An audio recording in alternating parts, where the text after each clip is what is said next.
ദുഃഖവെള്ളിയോടനുബന്ധിച്ച് Kochi Vyttila saint Damian church പള്ളിയിൽ father Saji കണ്ണാപ്പറമ്പിന്റെ സാന്നിധ്യത്തിൽ പ്രാർത്ഥനാ ചടങ്ങുകൾ പുരോഗമിക്കുകയാണ്. അതിന്റെ തത്സമയ ദൃശ്യങ്ങളാണ് കാണുന്നത്. ചേതനുണ്ട് അവിടെ. ചേതൻ, ചടങ്ങുകൾ തുടങ്ങിയോ? എന്തൊക്കെയാണ് അവിടെ നിന്ന് ലഭിക്കുന്ന വിവരങ്ങൾ?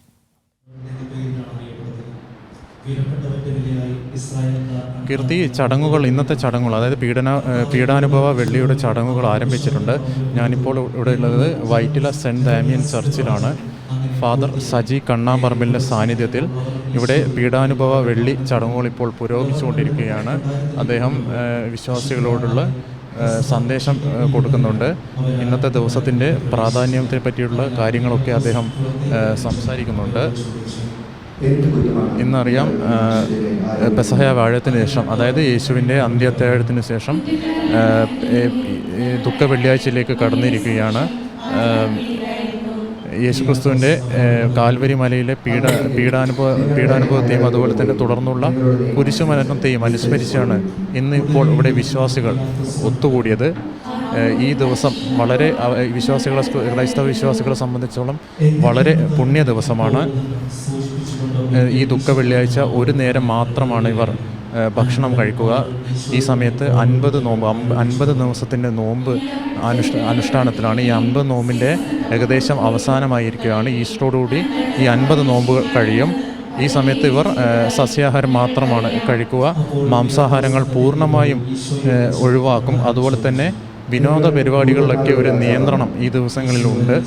TV കാണുക, മറ്റ് വിനോദ പരിപാടികളൊക്കെ ഒഴിവാക്കി പൂർണ്ണമായും ഭക്തിയുടെ മാർഗത്തിലാണ് ഇന്ന് ഇവിടെ ചടങ്ങുകളൊക്കെ പുരോഗമിക്കുന്നത്. ഈ ദിവസം പ്രധാനമായും 2 ചടങ്ങുകളാണ് ഇന്നത്തെ നടക്കാൻ പോകുന്നത്. അതായത് കുരിശിൻ്റെ വഴി, അതുപോലെ തന്നെ കയ്പ് നീര് കുടിക്കുന്ന ഒരു സംഭവമാണ്. അതായത് യേശുവിൻ്റെ പീഡാനുഭവ വഴികളിലെ സംഭവങ്ങൾ ഓർത്തുകൊണ്ട് ഈ കുരിശിൻ്റെ വഴി ഇന്ന് വളരെ പ്രധാനപ്പെട്ടതാണ്.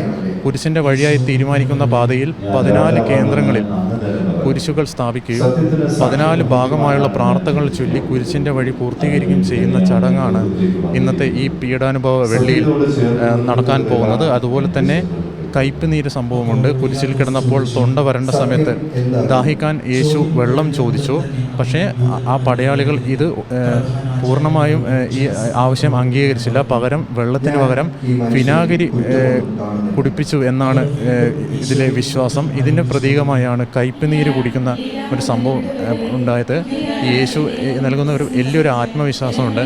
അതായത് 3 ദിവസം കുരിശിൽ കിടന്ന് ഉയർത്തെഴുന്നേറ്റു എന്നാണ് ഈ ബൈബിളിൽ പറയുന്നത്. അതായത് ഇതിൽ ഈ ഒരു ആത്മവിശ്വാസം എന്താണെന്ന് പറഞ്ഞാൽ, ഈ യേശുവിനെ പലരും സത്യത്തോടാണ് ഉപമിക്കാറുള്ളത്. സത്യം എത്ര മറച്ചു വെച്ചാലും അത് ഒരു ദിവസം പുറത്തു വരും എന്ന് പറയുന്ന ഒരു ശൈലി രൂപപ്പെട്ടത് ഈ ഒരു സംഭവത്തോടുകൂടിയാണെന്നുള്ള വിലയിരുത്തുന്നത്.